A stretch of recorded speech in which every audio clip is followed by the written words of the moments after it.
Hello, this is Daniel Mart, and today I'm going to be doing another review. This time around, I'm going to be doing a review for episode 4 of season 6 of The Walking Dead, Here's Not Here. So yeah, I know I've been making these television reviews late, and by that, I only mean for The Walking Dead, because I haven't reviewed Gotham, iZombie, Z Nation, Arrow, or The Flash at all. Like, literally, Arrow and The Flash, I haven't done a review for them since, like, first episode of season 2 and 4, respectively. I haven't done a review for Z Nation since, like, episode 4. iZombie, I haven't even reviewed iZombie. And as for Gotham, I think I stopped at episode 5. Actually, no, not even episode 3. So, yeah, I'm gonna try to get back into it. It's just that I've been a bit sick, and with work and school, yeah, I work, internship.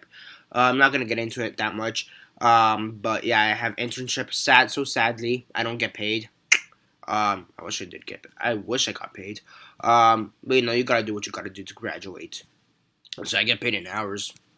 What the hell is that worth to me right now? Um, yeah. So sorry, I haven't really been doing as much videos. So yeah, I'm gonna try to do this one for The Walking Dead, since that's normally the one I want to have on top of, since it is my favorite show. So yeah, and again, new episode coming out tonight. So yeah, here's on here, episode 4, season 6, as usual. 10-second spoiler warning beforehand. For those who have yet to actually watch this episode and haven't already, definitely do go watch it, go check it out. It's a 90-minute long episode, and it's a Morgan flashback episode, and that's all you really need to know. So yeah, 10-second spoiler warning as usual, starting now.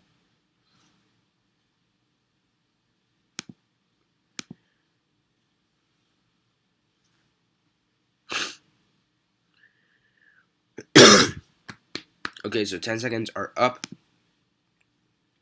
10 seconds are up.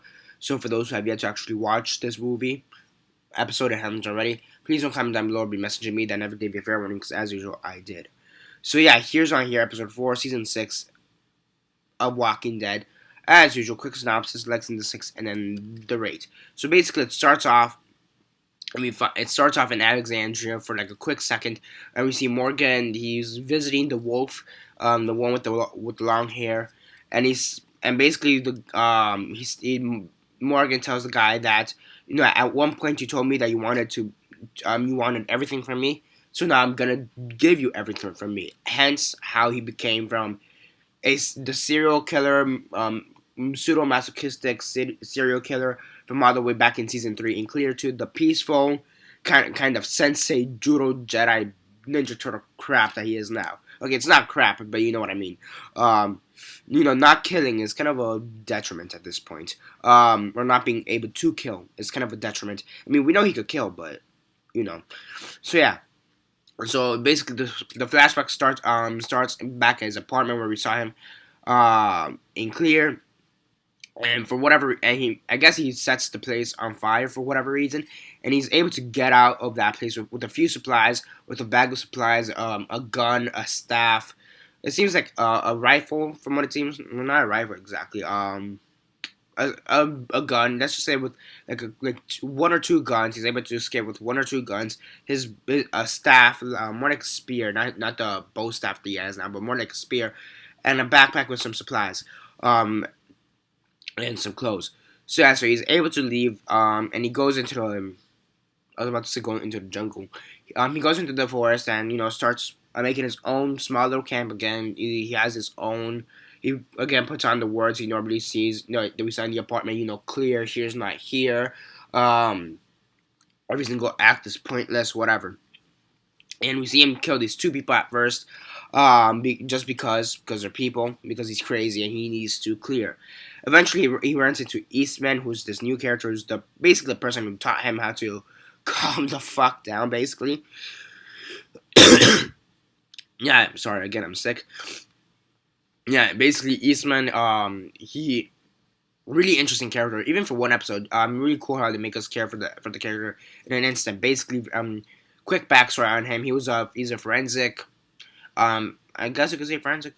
He was a psychiatrist or a therapist for prisoners, in prison. So forensic therapist or whatever. And he's basically determined whether people are able to go on parole or able to leave prison. One day he was I guess negotiating or talking to one of the prisoners, and they both kind of knew that they don't trust each other. That they both know that the prisoner is kind of insane. He's not fit for society, and so he doesn't give the prisoner the parole. The prisoner hence escapes jail, kills the rest of his family, his son, his daughter, and his wife, and turns himself in because he's crazy. But due to the fact that this Creighton, the name of the prisoner, is so manipulative, he's able to still, I wouldn't say be under parole, you go into parole or whatever, but he's still able to be better off than he should be. Um, Eventually, Eastman kidnaps him about a year afterwards, keeps him in this makeshift cell he has in the cabin, and basically leaves him there to die out of starvation. When he comes back to Atlanta to turn himself in, he finds out that the apocalypse has happened, goes back to his house, gets a drawing that his daughter drew, a few supplies, and goes back to the cabin to just live it out with him and his goat. I wonder if the goat it was there the whole time. I'm pretty sure he just found it. So yeah, so that explains the cheesemaker. Yeah, yeah, and basically you have Eastman who's teaching Morgan how to basically calm the fuck down. Teaching him the art of Aikido or Aikido. Um, so yeah, and we kind of knew this already, I guess, when we saw clear that he has some form that Morgan does have some form of PTSD, and it's him being a therapist, Eastman being a therapist, it makes sense that he'll understand how to go around PTSD and how to cure it, I guess, or treat it. But at one point, he sees a walker, and that walker Morgan sees turns out to be one of the people that he killed earlier in the episode. So he has kind of I wouldn't say panic attack, but he has a PTSD episode. Eastman saves him at the risk of getting bitten, which he does get bitten. So he's gonna bury the guy because every walker he kills, he essentially buries because all life is precious, and he buries the guy. He tells Morgan that he's gonna die. Tabitha's already dead, which is the name of the goat. Tabitha got eaten by a walker, which is pretty funny for some reason. So they buried Tabitha, they buried Eastman, they buried like two other walkers that were around the area, and yeah, and then we at the end of the episode we have Morgan going to Terminus. So yeah, it really does fill out that gap between season 3 Clear and season 5 No Sanctuary. So I really did like it, and I also kind of like how there's kind of Easter eggs kind of thrown throughout the episode because Morgan, after he's cured, I guess you could say after he's no longer crazy, this lady, he kills this one walker, and it turns out that this walker was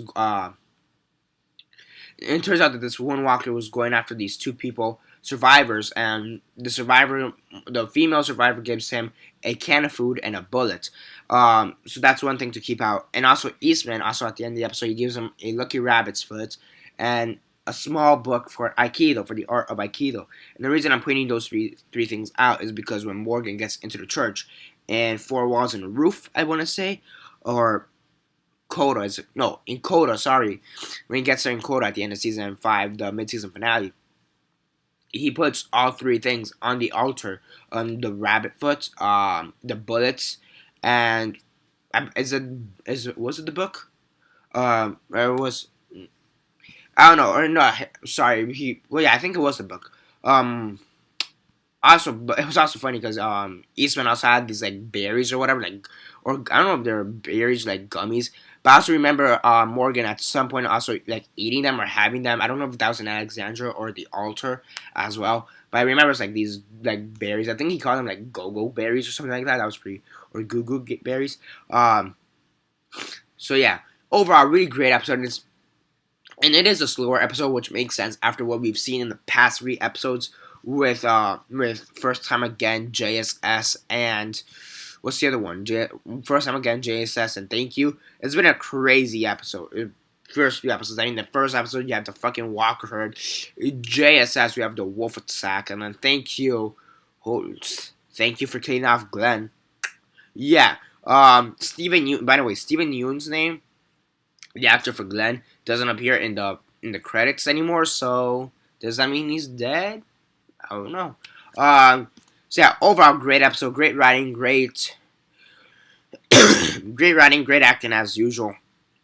Really great to see how Morgan has been this whole time. And yeah, On a scale of 1 to 10, 1 being the worst, 10 being the best, and 6 being decent, I'd give it a 9 out of 10.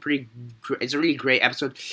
Character of Eastmen, despite being in just one episode, it is pretty cool just to have it to have a character that even if he's in there for just one episode, that we still care for him, and he was really a great character to have around, even for Morgan. Or for Morgan, even when at first Morgan still wanted to kill him.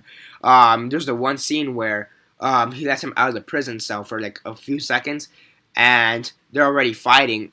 And Morgan looks off to the side and sees the fire pokers, and Eastman's like, "Shit!" So that's pretty funny. So yeah, I mean, yeah, and then Eastman does give him his bow staff, Morgan's bow staff that he has now. So it's pretty cool. Yeah.